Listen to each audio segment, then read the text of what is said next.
Welcome to episode 30 of Real Health Radio. You can find the show notes and the links talk about in this episode at www.7, so S-E-V-E-N, health.com/30. Welcome to Real Health Radio. Health advice that's more than just about how you look. And here's your host, Chris Sandel.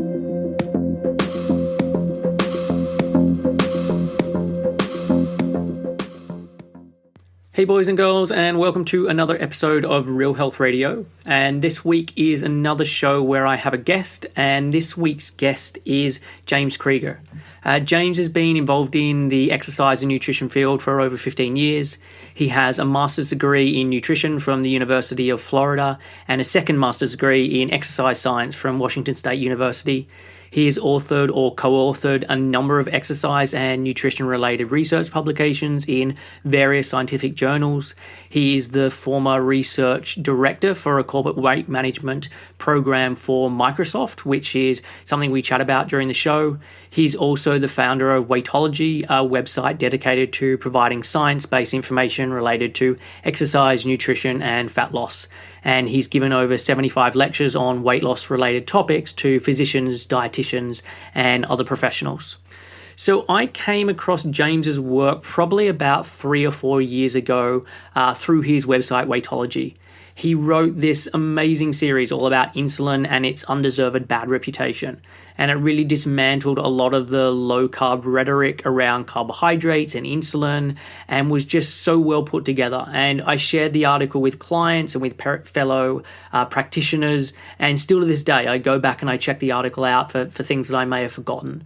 So I wanted to get James on the show to chat about certain aspects of this series and enlighten people to some of the myths and the misconceptions around insulin. James has also looked into artificial sweeteners and done a lot of research in this area, and he believes a lot of the panic around these are totally unwarranted, and we kind of discuss this, and he explains why. And we also discuss a recent physique show that he did and his training and his eating as part of this and getting ready for that show.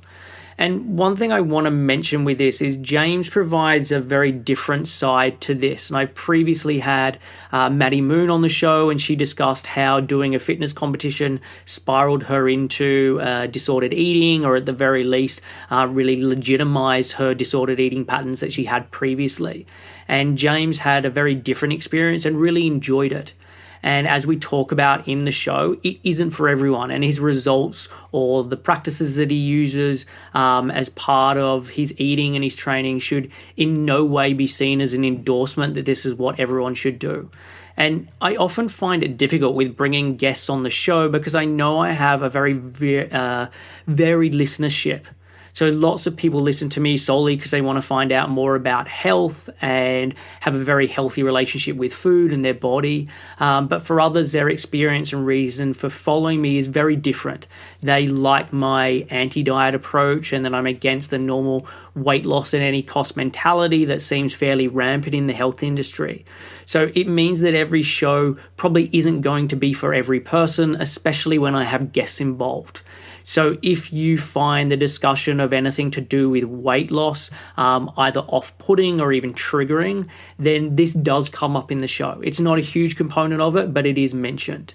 But for everyone else where this is not a problem, I'm going to stop with this intro and get on with the show. I really enjoyed chatting with James, and I hope you do too. So, hey James, welcome to the show. Thank you for having me. So you're a researcher, you're a published scientist, you're an author with a specific focus on weight management. How did you get into this line of work? And do you want to describe your background for anyone who doesn't know who you are? Yeah, it's actually kind of interesting how I got into it. When I graduated high school and went off to college, my original background was computer science, and I had originally planned on working in that field. And I actually live in the Pacific Northwest where Microsoft is headquartered, and my entire goal at the time was to work for Microsoft. But then when I got in college, I was very, very skinny coming out of high school, extremely thin. My dad used to say, tell me that if I turned to the side, I'd disappear. So, so I got into weight training. I was a competitive swimmer in high school, and never really had done much weight training. And then I got into weight training in college, and I got really fascinated behind the changes that were happening to me, and got fascinated behind some of the, being kind of, I guess, a scientist at heart, was kind of fascinated behind some of the science behind it. And of course, you start reading the bodybuilding magazines and things like that, just I think like most guys that age do. And then I would start to delve into the research, maybe some abstracts here and there. I still didn't really know a whole lot at the time. But I started to develop a little bit of a background there. And then I actually didn't get in the computer science department at the university I was at, University of Washington. So I transferred to a different university. And then after a year in the program, I decided I don't want to do this. And fortunately, the new university I had transferred to, they had an exercise science degree. And so I basically completely changed my career path and started in exercise science, and eventually got my bachelor's degree and then my master's degree at that same university, Washington State University. And at the time, I did a study on glutamine supplementation and how it affects immune function in overtrained runners. And we actually published that study back in 2004 in Journal of Applied Physiology. But so I did that study, and my interest just continued to grow in exercise science and also the nutrition aspect. And then I went down to University of Florida to do a PhD in nutrition, but the program wasn't really working out for me. And so I ended up just a year and a half into the program. I was just going to drop out of the program, but one of my friends said, well, you're so close to another master's degree, you might as well just do that. And so that's what I did. Finished with another master's, got another master's degree, this time in nutrition. Basically traveled all the way back to my home state. Original goal was to finish my PhD in nutrition at the University of Washington, but then I got a job as a personal trainer just for a short period of time at a place called the Pro Club, or Pro Sports Club. It's actually one of the largest health clubs in the world. But it's mainly because they're affiliated with Microsoft, and so they, if you're a Microsoft employee, you essentially get a free membership there. So, and they had a weight loss program or weight management program called 2020 Lifestyles, and the CEO of the program kind of took notice of me, and he basically told me, hey, would you like to kind of do some research for our program and do literature reviews and things for the staff. We had a lot of doctors and dietitians on staff. And I said, yeah, I'd love to do that. So I actually never went back to finish my PhD because I kind of started just working there, and I really enjoyed what I was doing. So did that. It was a very successful program, and it's still going on even though I'm not a part of it anymore. They average probably 40-pound weight losses in a period of a 3 to 6 month period. So it's a very highly successful program. What's the makeup of the people who are then falling into that program? Because that seems like quite a high amount of weight just on paper. So my assumptions are: is it you mentioned Microsoft? Is it your stereotypical computer people who aren't doing a lot of exercise, who are having horrendous circadian rhythm because of working odd hours, not eating very good food? Is that the kind of person that you're working with a lot in that program? Yeah. Actually, Microsoft is self-insured, and so their insurance, they would actually, if you were obese, they would pay for the program. So if you had a body mass index of 30 or more, you could qualify for the benefit to actually participate in the program. And we were treating probably about 400 people per year.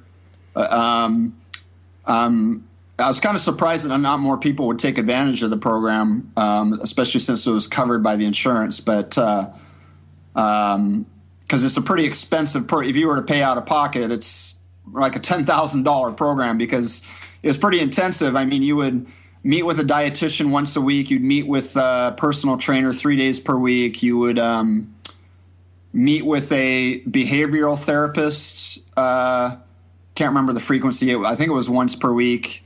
And then you would also meet with a physician every 5 weeks. So it was a very, very intensive program. There's a lot of touch involved. So a lot of different people would be working just with one person. So that sounds amazing, because you, in the sense, you're covering all bases. Like, it's not you just need to eat less and move more. You're then looking at why people keep the habits that they do, why, like, all of those different touch points, as you say. I think that's a really great way to then deal with that situation.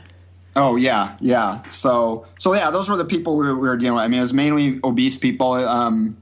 If you weren't obese, you could still qualify for the program if you had two other basically risk factors for heart disease. So, for example, if you had high blood glucose and high blood pressure, you would qualify for the program even if you were not obese. So that's how it was structured, and that's how it's still structured as far as I know. I stopped working for the program in 2009, went off and basically was an analyst for a health insurance company, or actually a wellness company that did wellness programs for employer groups here in the United States. And so I worked for them for a while, and then now I'm not as involved in the fitness industry from an income perspective. I do some things for income, but my main source of income now is I'm a day trader, so that's a completely separate industry. But I'm still very, very involved in the fitness industry. I've actually published a number of I've been a co-author on a number of studies now, mainly collaborating with Brad Schoenfeld, who's done a lot of resistance training research. And also I've co-authored a few studies with Alan Aragon. We've done some studies on some meta-analyses on meal frequency, and also we did a study on cardiovascular exercise, fasted versus non-fasted, and whether it affects fat loss. And so, yeah, so I'm still very, very involved in the fitness industry. I'm very, like I said, collaborating with a lot of people on a lot of different research. And then I also have a lot of upcoming talks I'm going to be, lectures I'll be giving as well. So, okay. So that's kind of hopefully that kind of sums up my background in the field. No, that does. Do you also do stuff with Examine, Examine.com? Are you part of their monthly mail out where they look at different research that's been done? No, they did invite me to be a part of it, but I had to turn it down simply because I have a 1-year-old and a 3-year-old now, and it just became really challenging to try to keep up on writing. I mean, I used to actually have a research review on my website, and you would pay a monthly, just a pretty nominal monthly fee, and I would write 4 research reviews per month. But when my second child was born, I just couldn't keep up on the articles anymore, so I had to cancel that service. People can still subscribe to the back issues, or for a one-time fee, but I don't. I'm not regularly writing for that anymore. Sure, and I mean that's how I first discovered you, through your site Weightology, and followed you for a number of years.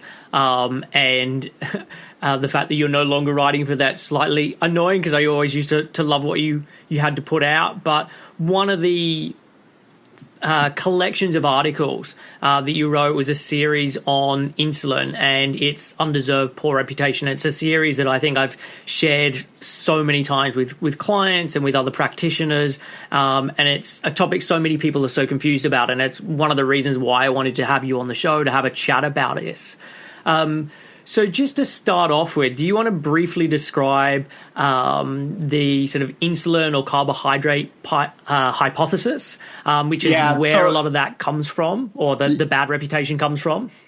Yeah, so the idea is, and a lot of it came about from Gary Taubes and his book, Good Calories, Bad Calories. But even before he wrote that book, there were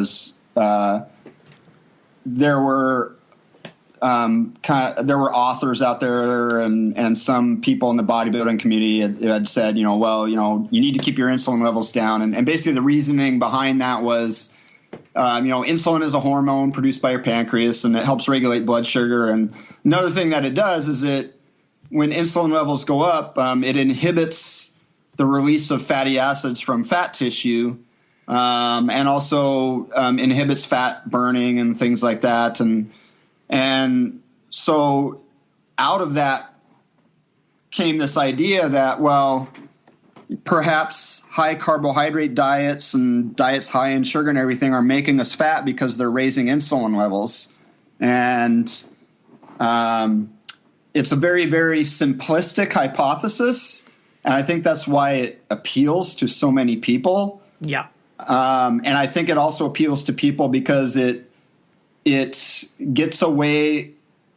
I think when people think in terms of energy balance and overeating and things like that, there tends to be a stigma, or I would say a value judgment upon people about that, as if they somehow lack willpower, which is not true. That's not the case. And even Gary Taubes in his book kind of played up on that idea, calling the energy balance, he called it a hypothesis, the gluttony sloth hypothesis, where basically we're just telling all these obese people that they're just a bunch of gluttons and lazy and things like that, which no modern day obesity researcher thinks. But he basically mischaracterized the entire obesity research field as having that attitude, which they don't. Maybe they had that attitude back in the 1920s or 30s, which a lot of his book is based off of, but they don't have that attitude now. And so anyway, out of this idea came, hey, if I eat too many carbohydrates, particularly refined carbohydrates, it raises my insulin levels. The insulin levels block fat metabolism. They basically trap fat in the fat cells, and I get fatter over time. And again, it sounds so simple that a lot of people think, oh, well, it must be true. But the problem is the human body is very complicated, and the fact remains that I've actually made the comment to people, the insulin hypothesis is so simple that that's what makes it wrong. And so, but that's the idea behind the hypothesis.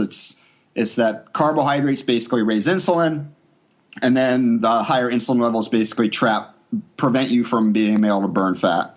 Yeah. And so I want to go through some of the misconceptions that you raise as part of that and just get you to comment a little bit more on it, because I think one of the big ones is that insulin makes you hungry, and the second part of that is that carbohydrates are singularly responsible for then driving up that insulin. And as part of the series that you wrote, you proved that both of these are wrong. So do you want to elaborate a little bit on this? Yeah, so a couple things. So the idea that insulin makes you hungry, it's this idea that that if I eat a high carbohydrate food, I get this overshoot in insulin that quickly clears my blood sugar, and then I get this rapid drop in blood sugar, and then it makes me hungry. And people get that idea because, for example, type 1 diabetics, if they inject too much insulin, they can get hypoglycemic and end up overeating. But the thing is, you can't compare a type 1 diabetic over-injecting insulin to the release of insulin under physiological conditions. And it's just not true. And in fact, when you look at all the research that has looked at insulin responses to food, basically it's an easy hypothesis to test. If insulin made us hungry, then that should mean that foods that create the biggest rises in insulin should make us the most hungry. That's a very easy hypothesis to test, and Yep. It's been actually tested in a number of studies, and it's been found to be wrong. And in fact, some research has shown the greater the insulin response to a food, the fuller we feel, the less we eat. And which actually makes sense from an evolutionary perspective or even biological perspective, because all insulin is reflecting is that your body is in a fed state. That's all. And obviously, if your body is in a fed state, it doesn't want to keep feeding. And so this idea that insulin makes you hungry just makes absolutely no sense from a biological or evolutionary perspective. And we even know from rodent studies, if you inject insulin into the brain, for example, of rodents, it actually causes them to eat less. Another thing, if you knock out insulin receptors in the rodents of brains, or in the rodents of brains, sorry, in the brains of rodents, if you knock out the insulin receptors in the brain, the rodents will overeat because now the insulin signal can't get to the brain to tell us to eat less. And so those are very, very important things to consider, that insulin, in fact, is a satiety hormone. It is not a hunger hormone. And so that was the first thing. I think the second thing you had asked was about carbohydrates driving insulin. And I think a lot of people get that idea, again, from Gary Taub's book. He even he had a sentence in that book that said that carbohydrates singularly drive the release of insulin, which is a completely false statement. We also know that amino acids stimulate insulin secretion. And in fact, for example, the amino acid leucine will directly stimulate pancreatic beta cells to produce insulin. And there's a lot of research that demonstrates that dairy proteins, particularly whey protein, will actually stimulate more insulin than white bread will. And so this idea, again, that somehow insulin's causing the problem. I mean, there's tons of research that not only shows that whey protein increases insulin, but also whey protein has been found to help with fat loss. And so it just doesn't, the insulin hypothesis just does not jive with the existing data. It just doesn't jive with it at all. And so that's what makes it, any hypothesis needs to fit the data that's out there, and the insulin hypothesis doesn't fit the data at all. I mean, it actually is pretty bad at fitting the data, actually. It does a very, very poor job of fitting the existing data, which is why it's wrong. That's how science works. I mean, if we have, scientists, we collect data and then we develop models or hypotheses to try to describe that data. And those models or hypotheses are testable. And if the data doesn't fit the hypotheses, then obviously the data fails, the hypothesis has failed its test, which means we have to change our hypothesis or change our model.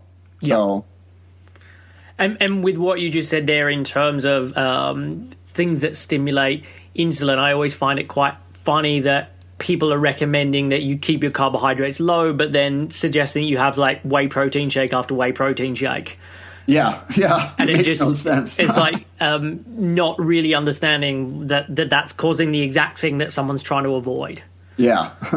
And the other thing that you talked about as well was that the idea about sort of insulin spikes being a problem, and that this is often talked about as the cause for diabetes or insulin resistance. But as you show in the article, that in fact the insulin spikes aren't really a problem. I mean, is this something that you can just elaborate on a bit more as well? Yeah, actually, insulin spikes are a good thing in a sense. For example, if you compare a type 2 diabetic to a normal non-diabetic, and let's say you give them glucose, there's what's called a first phase insulin response, which is usually a very rapid increase in insulin within the first 10 minutes of glucose entering the bloodstream. And then it kind of tapers off, and then you kind of get this slow decrease in insulin, like, over the next 2 or 3 hours. And well, it's been found that type 2 diabetics actually lack that first phase insulin response, and which actually contributes to the problems with their blood sugar control. And there's actually a drug out there called exenatide, which has been found to actually help restore the first phase insulin response. So basically it restores the insulin spike.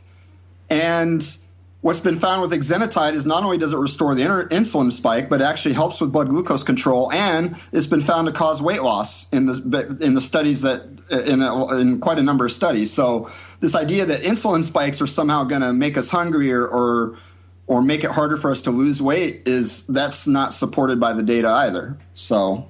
And I think that's with the insulin, people get it confused. I think there is a genuine issue if someone is having high insulin all the time and that insulin is not being recognized in a sense by the body, and it's not doing what it should be. But the whole point of insulin in a simplistic form is you want it to go up fairly significantly after a meal, and you want it to do that fairly rapidly, and then start to help to shuttle that sugar into the cells where it can then be used as energy. Yeah, and then the other thing is too, I think people they tend to equate high insulin levels due to insulin resistance with the insulin release from, let's say, a high carbohydrate diet. And those aren't the same thing. Yeah. Hyperinsulinemia, chronic, I should say, hyperinsulinemia is actually due to insulin resistance. So what that means is that, over time, and it happens with age, it happens with gains of body fat, psychological stress can cause insulin resistance, inactivity, things like that. But if I'm insulin resistant, my cells are not responding to insulin like they should. So now my body has to compensate. And the way that it compensates is it releases more insulin. And that's reflected by fasting insulin levels. Usually if I'm insulin resistant, my fasting insulin levels are elevated, which has absolutely nothing to do with the diet, the swings in insulin I get during the day from, consuming carbohydrate. And yet people try to equate the two as if they're the same thing, and they're not. Yeah. And, hyperinsulinemia really, it's just your body trying to compensate for the insulin resistance is all that it's doing. And really it's an adaptive mechanism by your body to try to because your body recognizes the fact that, hey, this insulin's not working like it should, so we're going to have to release some more here. Yeah.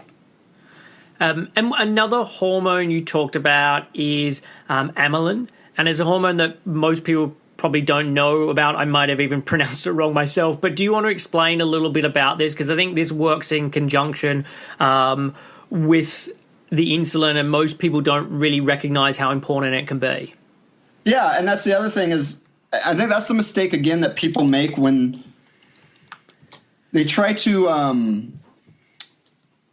they look at the effects of insulin injection, and then they try to equate that with physiological changes in insulin due to changes, in my food intake. And they aren't the situations aren't the same because in the latter situation, if I eat some carbohydrate or whatever and my pancreas releases insulin, well, my pancreas also co-secretes another hormone called amylin.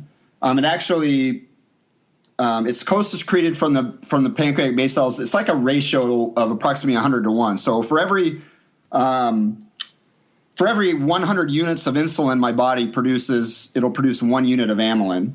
And amylin has a number of important functions. It slows gastric emptying, so it actually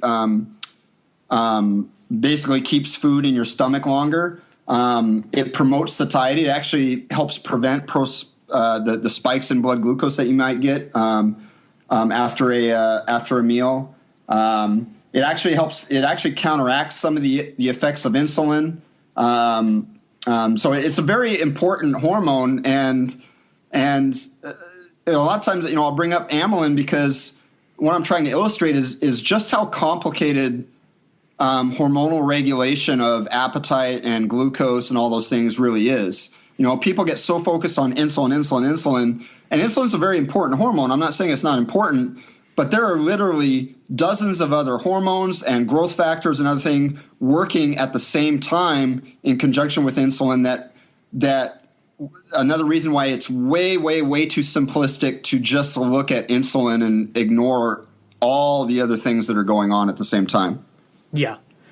And just the final question I want to just ask about this was just you mentioned in the article that you don't actually need insulin for the uptake of glucose. And you use the example of what happens with a type 1 diabetic if they're taking off the insulin medication to help explain this concept. And so are you able to just kind of share that information? Yeah. So, and it's something that's even taught in some biochemistry textbooks, which, unfortunately it's wrong. So, and I think I used to think this too. So when we think of a type 1 diabetic who doesn't take insulin and their blood glucose starts to climb, a lot of people think that, well, it's because there's no insulin, so the glucose can't get into cells, and that's why it's climbing so high.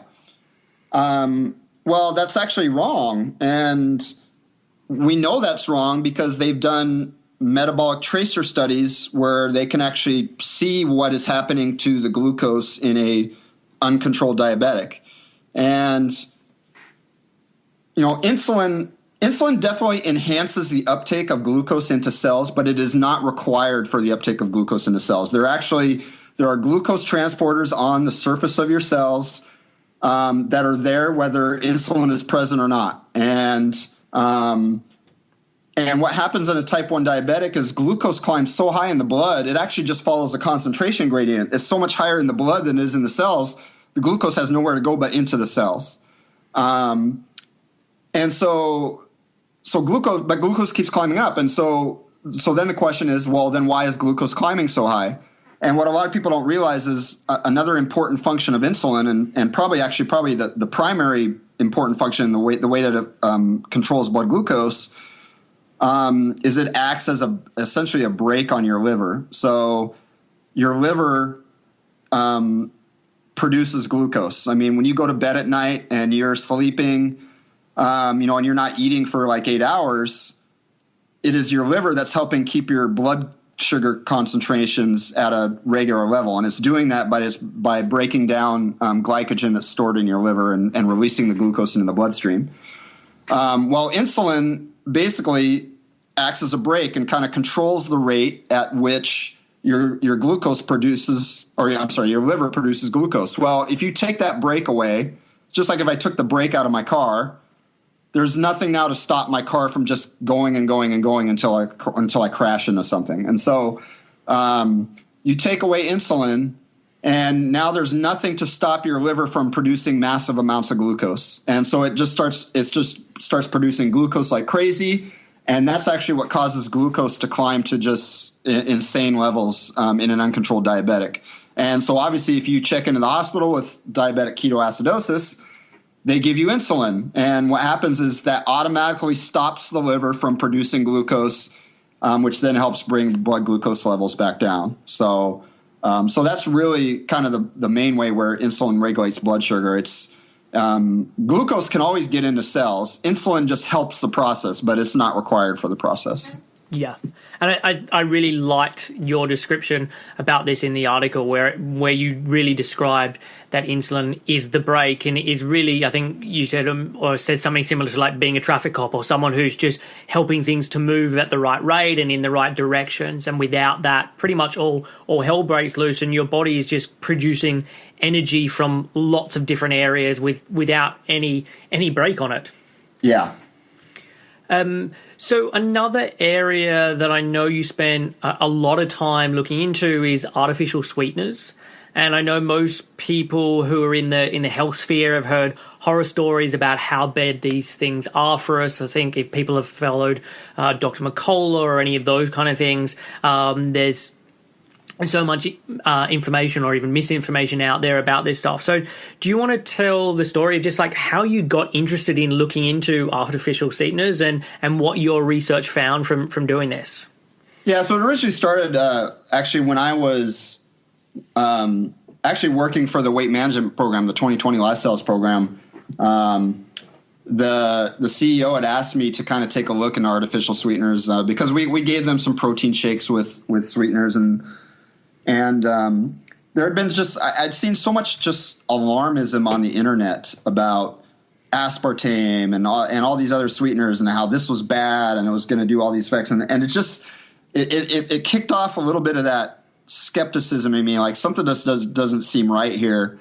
And so as always, I go into the scientific literature and I really dug into, what are the health impacts of artificial sweeteners, and the thing is that the health impacts are minimal to none. I mean, the vast majority of artificial sweeteners are extremely safe for human consumption. And a lot of people don't even realize the regulatory process that these things go through. These artificial sweeteners are so well studied. They're more well studied than a lot of things that other people might think of as safe. A lot of quote unquote natural products, which usually don't get nearly as much research. I mean, just for something to be approved in the United States as a sweetener, it has to go through a very intense regulatory process, and lots of studies have to be done. Lots of studies on animals, studies on humans. It's unbelievable, really. I mean, the level of research these things have to go through to actually be approved And they take into consideration, what are the safe levels of human consumption? How much would people realistically consume? And what a lot of people don't realize is that sweeteners, the safety levels for sweeteners are set at a level where you would have to eat amounts more than you could ever eat for actually to be unsafe. I mean, and so to give you an example, the way it works in the U.S. Is that for a sweetener to be approved, they will take the maximum dose that's been found to be safe in animals, and they where they see no adverse effects, and they call that the no adverse effect level, or NOAEL, no observed adverse effect level. They take that level, so it's a certain amount, certain dosage per kilogram of body weight. That's the maximum dose that's been found to be safe in animals. They take that dose, they divide that by 100, and then they set that, okay, that's the maximum safe amount for humans. So, and then what's been found is that people don't even really come close to the maximum level that's safe for humans. So the maximum, there's already a 100-fold safety factor built into the maximum level that's safe for humans, and most people don't even approach that amount. And so what people need to realize is that for any substance, it's the dose that makes the poison. Yeah. Even water, just plain natural water, is poisonous if you add a certain amount. And you can get what's called hyponatremia. If you drink way, way, way too much water. And this has actually killed a few people, especially distance runners. There's been a few distance runners who have competed in major marathons who have died from drinking too much water and not getting enough sodium and things along with it. And it's because of this condition called hyponatremia. And that's just water. It's just water. And again, it's because the amount that you're drinking is so high that it becomes a problem. And so really that's true for any substance in the world, whether natural or artificial. There is a certain level that is safe and a certain level that's not. I mean, I also like to use the example of formaldehyde. People think of formaldehyde. Formaldehyde is used to preserve dead bodies, for dissection and things. And I remember dissecting a frog in high school, and you could smell it. That it was preserved in formaldehyde. You could smell it, And so people think, oh, formaldehyde, that's a poison. And, well, yeah, it is a poison at a certain amount. But what a lot of people don't realize is that our bodies produce formaldehyde. And if you drink orange juice, there's a small amount of methanol in that orange juice, which is then converted to formaldehyde in your body. But the amounts are so small that it has no adverse effect on your body. And so people need to take that into consideration. And of course they don't. So yeah, I mean, I consume lots of artificial sweeteners on a daily basis, and I have no problem with it because the safety records and the safety research on them is extremely good, and I have no problem recommending artificially sweetened products to my clients. There's simply no evidence that they would be unsafe in any way. The only issues might be, so for example, if you are someone with phenylketonuria or PKU, you have trouble metabolizing phenylalanine. Aspartame, when you consume aspartame, one of the amino acids that it's made out of is phenylalanine. So obviously you need to watch your intake of that. But sure. But for the vast, 99% of the population, artificial sweeteners are quite safe for consumption. So. I mean, one of the myths, or I don't know if it's a myth, one of the things I've heard is that with artificial sweeteners, it's very sweet, but then there's not the calories, so your body doesn't know how to recognize it properly, and that can lead to overconsumption and weight gain. Again, I mean, is there any of that type of thinking supported in the research literature? No, actually, it's not. In fact, when you look at the studies on humans, usually, for example, when you covertly substitute artificial sweeteners in for regularly sweetened things, people eat less. And And then there's tons of research on formula diets and things where they use artificially sweetened formulas, or even protein powders are artificially sweetened. And there's research on protein powders, and all of the research really indicates that the artificial sweeteners are of a benefit. When you look at the randomized controlled trials, I should say, which is really the highest level of evidence, artificial sweeteners have been found to be helpful. And so, I mean, from your perspective, why do you think they have this bad reputation? Is it the word artificial? Is it the fact that everyone wants to eat natural, in inverted commas? Is that part of it? Yeah, I think that's part of it. I mean, I think that's why companies like Whole Foods, I don't know if there's a Whole Foods in the UK, but there is. There's Whole Foods stores.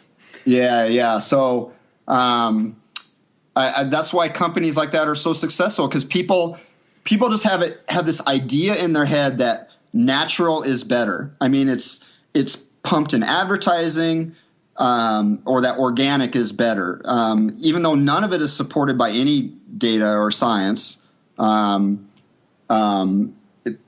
People just they have this aversion to the idea of something being artificial. And I actually wrote an article on my website quite a long time ago that if you think about it, what is artificial and what is natural? Because, for example, let's say I make some bread, and I make the bread using whole wheat and eggs and milk and everything.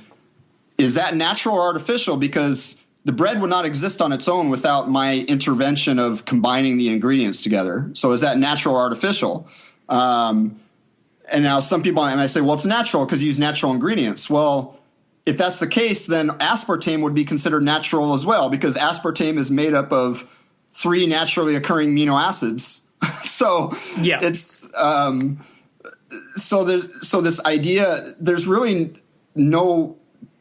The idea of something being artificial versus natural doesn't even really make any sense anyway, because what do you define as natural and what do you define as artificial? And there's a lot of things that are in nature that are quite poisonous. I mean, arsenic is natural, but it's also very poisonous. So this idea that natural things are better just is I think it appeals to, I think it's an emotional response that people have, because it's certainly not a rational one. It's certainly not one based on data or logic. It's something people seem to, I think they just have a gut reaction, this gut emotional response that, oh, natural is better. And I think the advertising, and then you have people like Food Babe and all these other figures in the industry that kind of pump these same ideas and tend to reinforce them. Yeah, and I think now with the whole idea of clean eating in inverted commas is going down that same route as well. Yeah. So recently I saw that you did a physique competition or something along those lines. And I think I'd just seen your before and your after photos. So, I mean, do you want to talk a little bit about like this experience, how long you were training for, what you were doing, why you got into doing this? I'd be really interested to hear your story. Yeah. So what happened was, I'd always had an interest in bodybuilding and everything, but the thing is, I'm a very naturally thin guy, and for me to put on enough size at my height to be successful in competitive bodybuilding, just without drugs, is just, I'm not saying it's absolutely impossible, but it's probably very highly unlikely. I mean, I've been training for a while, and I've never even approached to the size that I would need to be a successful competitive bodybuilder. Well, when they started doing men's physique shows, 2011, 2012, whenever they started doing these, I had never really thought about it before, but that was something where I was like, okay, well, that's something I could do, because the guys, you don't need to be nearly as big, it's more based on aesthetics. Me being a former competitive swimmer, I kind of had that competitive swimmer's build of kind of wide shoulders and a small waist. And so I thought, well, maybe that's something I could do. And so it was something in the back of my mind, but I hadn't really thought seriously about it. And then, again, me being naturally thin, like over the years, I was always trying to bulk up, but I would never try to purposely lean out. And the thing is, I don't care how, even for a person who has a hard time gaining weight, you can still get fat. You can still gain a lot of body fat if you're just constantly, purposely overeating over time and stuff. And just one day I was like, I kind of looked at myself and my waist size had expanded to something like 35, 36 inches, which was enormous waist size for me. I mean, I'd never had, my waist size was that high. I just, I was just like, I really need to lean out here. I mean, this is like, this is the most body fat I've ever carried in my life. And so I thought, well, what a better way to motivate myself but to do a men's physique show. So I had my body fat, estimated via hydrostatic weighing, and then kind of got an idea. I picked a certain show. So, I decided to do this. This was late October 2014. Decided I would start dieting in first week in November, for a show that was in April of 2014. And so I started to do that. And, I ran into a number of obstacles. Again, me having 2 kids who were in part-time daycare, they were getting sick all the time, which means I was getting sick all the time. So it kept interfering with my training, and so I kept getting setbacks. And then in January, I developed a serious shoulder problem, which finally just knocked me out of training. There was just no way I was going to be able to continue to train for the show in April, which actually I think was a blessing in disguise, because the thing about body composition estimation methods is they're just estimates. And, as I started to lose weight and body fat, I could tell I was like, oh, I've got a lot more to lose than I thought I did. And so there was no way I would have been ready for the April show anyway. So I kind of just, so starting in January, then I just decided to maintain for a while, let my shoulder heal up. And then I picked a show that was a local show, which I think was better for me anyway, because it was a smaller show, especially for my first show and stuff. So I picked a show that was, end of September. And then I started my diet again. I think it was first week of June, I think, and picked back up where I left off, and then went through that process, and competed in the men's novice class, and placed second out of a field of 5 guys in the men's novice. So it was a great experience. I'm really happy I did it. I may do it again someday if I'm able to put on some more size. But if I do it again, it won't be for another couple of years at least. I really, it was a great experience. It was great to kind of see the transformation and kind of also apply a lot of the things that I had been teaching people for a long time. So. Yeah. And so what was your diet looking like during that time, and what was your exercise regime? So my diet was mainly just high protein intake. I used kind of a IIFYM, or if it fits your macros approach. So that doesn't mean I was eating junk food all the time, but basically, I still relied mainly on whole foods and things like that. But the key component was the protein. I wanted to make sure my protein and calories were taken care of.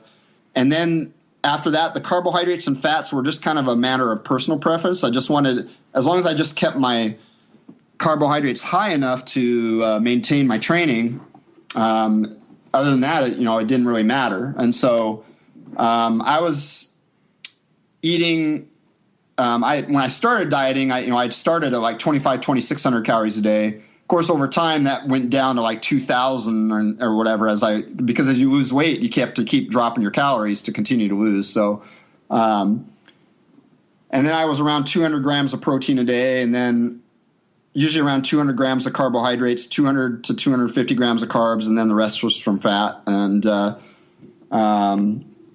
I followed that approach in terms of diet. For training, for a big chunk of the time, my training was pretty basic. I just relied on mainly compound movements. For a while, I did. When I first started, I was doing kind of an upper-lower split, like a Monday, Tuesday, Thursday, Friday type split. Yep. Training each half twice a week. But then when I got my shoulder problem, and then I switched to it was still an upper lower split, but the training frequency was a little bit lower. I think it was like Monday, Wednesday, Friday. So like Monday would be upper body and Wednesday be lower body, and Friday would be upper body. And then so for a while I was only training 3 days per week. I didn't do any cardio. It was just weight training.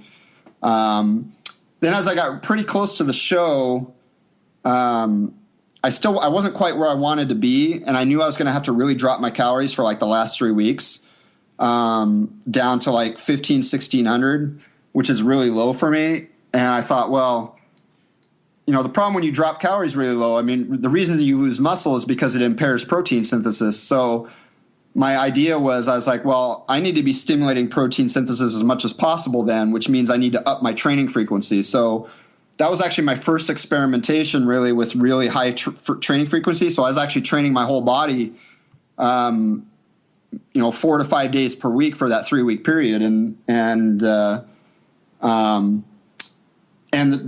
amazing thing was even though I was only, I was on almost a 1,000 calorie per day deficit, I was actually able to maintain my strength for that 3 weeks with the high frequency training. So that's kind of how my training worked out. I'm actually experimenting with high frequency training now, although obviously with in a caloric surplus rather than deficit. So it's too early right now to tell really how it's going to go. But I've just been intrigued with the idea of high frequency training after seeing some research in the area, and then also seeing some of the results that Menno Henselman gets with his clients with very high frequency training, and so it's something I'm experimenting with at this point.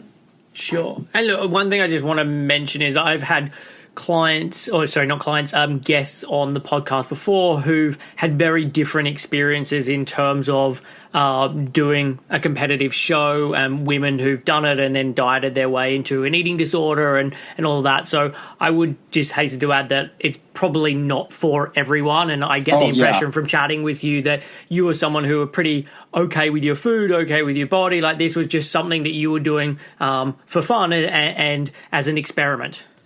Oh yeah. And that's the thing. It's like, competing is definitely not for everyone. But it helped though too that I had followed a very flexible approach. Yeah. No foods were off limits. I still ate out occasionally. I didn't avoid social functions or anything like that. So one thing I wanted to prove to people was like, look, you can do these type of things and still have a life. I mean, you don't have to avoid certain foods or anything like that. So, but yeah, I would agree. It's not something for everyone. And again, I was doing it mainly just for, I wasn't looking to be some top competitor or anything like that. I just wanted to see what I could do and how I would place and that type of thing. So. Sure. And is there anything that you learnt through going through that process that you don't think you could have learnt by just reading research and analyzing data?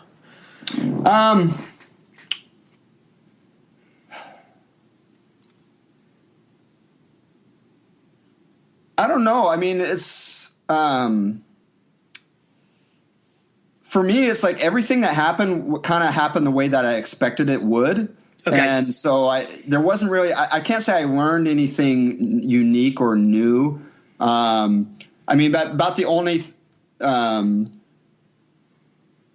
I reassociated myself was the idea of but I knew this would happen. Even with a high protein diet and everything, I was occasionally going to be hungry. And especially the last 3 weeks when I really had to drop my calories, I was a little bit irritable.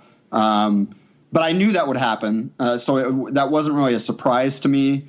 So I anticipated it. I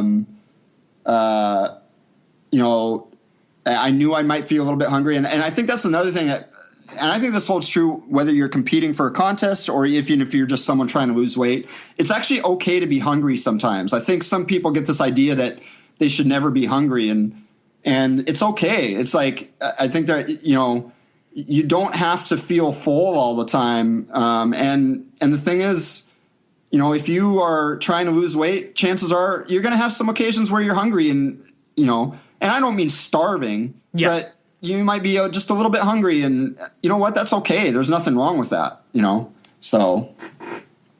Okay.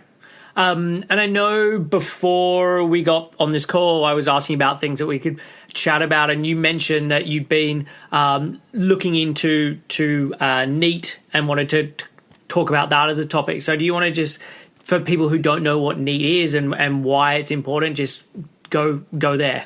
Yeah, so NEAT stands for non-exercise activity thermogenesis. So what it refers to is basically it's all of your energy expenditure from physical activity other than formal exercise. And so it actually makes up the majority of your energy expenditure from activity. I mean, everything from getting up and walking down the stairs to walking to your car to fidgeting to even the movement of your mouth as you're speaking. All of that falls into the realm of NEAT. What a lot of people don't realize is NEAT plays a huge role in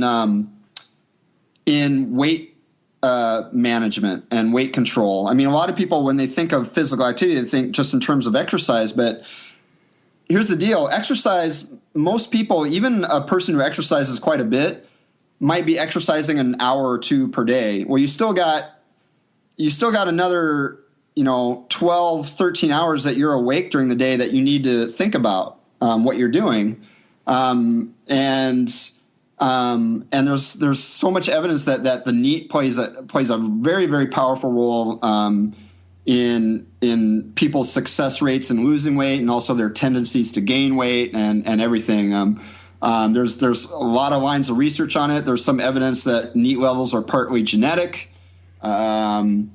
There's evidence that it can be inherited from your parents. There's evidence that it's downregulated during weight loss, which is one of the things that makes it easier to regain your weight. There's a lot of fascinating lines of research in terms of that.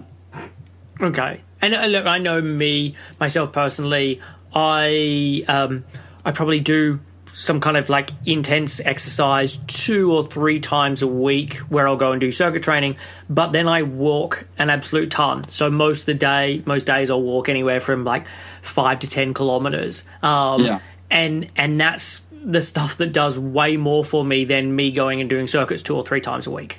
Oh yeah. And that's another thing.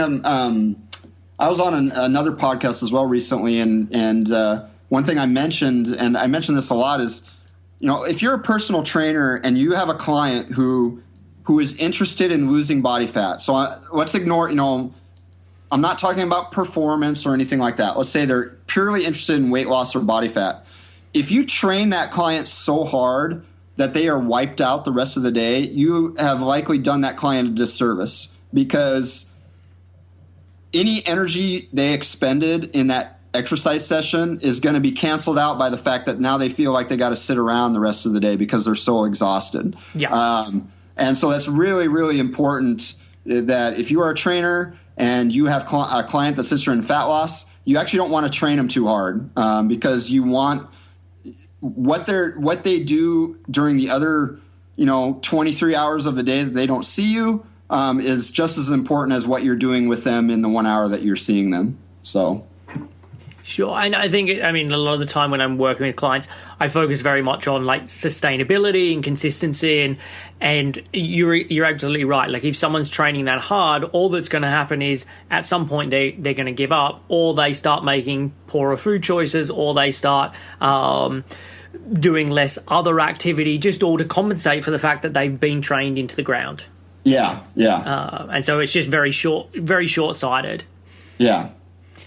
So look, we're about out of time, but just before we go, where can people find out more about you? And if you've got any things coming up, do you want to let people know? You can give some shout outs or some promotion for anything you've got coming up. Yeah. First, you can check out my website, Weightology, WEIGHTOLOGY.net.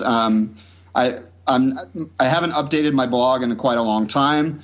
But I do have a section of the site called Weightology Weekly that you can go to, and I do have some free articles. You had mentioned my insulin series is one of those that people can view. And you can also, for a one-time fee, you can subscribe to all the back content of my Weightology Weekly Research Review, which there's about 3 or 4 years worth of content that you can access there. I'm also going to I've got some upcoming lectures I'm doing. I'm actually doing one in the UK at the University of Bath. That'll be April 23rd and 24th. And I'll be joining my colleagues Brett Contreras, Brad Schoenfeld, and Alan Aragon, and we'll be giving lectures on all the latest stuff in the fitness industry and in nutrition. And if you're interested in that, tickets go on sale, I think, March 1st. And if you go to the website personaltrainercollective.com, that's where you can get more information on that. I'll put all of the links in the show notes so people can find it that way. But yeah, I mean, by all means, keep saying them as well, just so if people hear them, they know where to go. Yeah. And then I'll be talking in Australia in June, actually with the same guys, Alan and Brad and Brett. We call it the Bropocalypse. And so we're giving talks in Sydney, Australia. That's in June. So I don't have the website off the top of my head, but it's put on by they call themselves Two Buff Girls, and they're doing that. And then I'll be talking at the AFPT conference in Norway in August. I think late August. So yeah, I've got a number of things coming up, and also be on the lookout for more published research. Brad Schoenfeld and I recently submitted a meta-analysis on training volume and hypertrophy that it's in the review process now, and we have another study that was actually just published on rest intervals and hypertrophy, and we'll most likely be collaborating on more work in the future. So those are the things to keep an eye out for. Awesome. I mean, I'm really gutted when you went through the dates that you're going to be in the UK. I'm actually at this age I'm going to be in Portugal playing golf. So if that wasn't the case, I would have definitely come out to Bath to see, because I'd be really interested in hearing all you guys chat and talk as part of that. But I will put all the links, as I said, in the show notes. Thank you.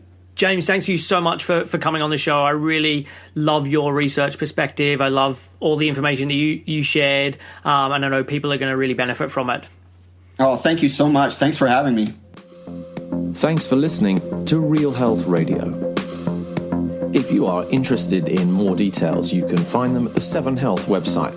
That's www.7health.com.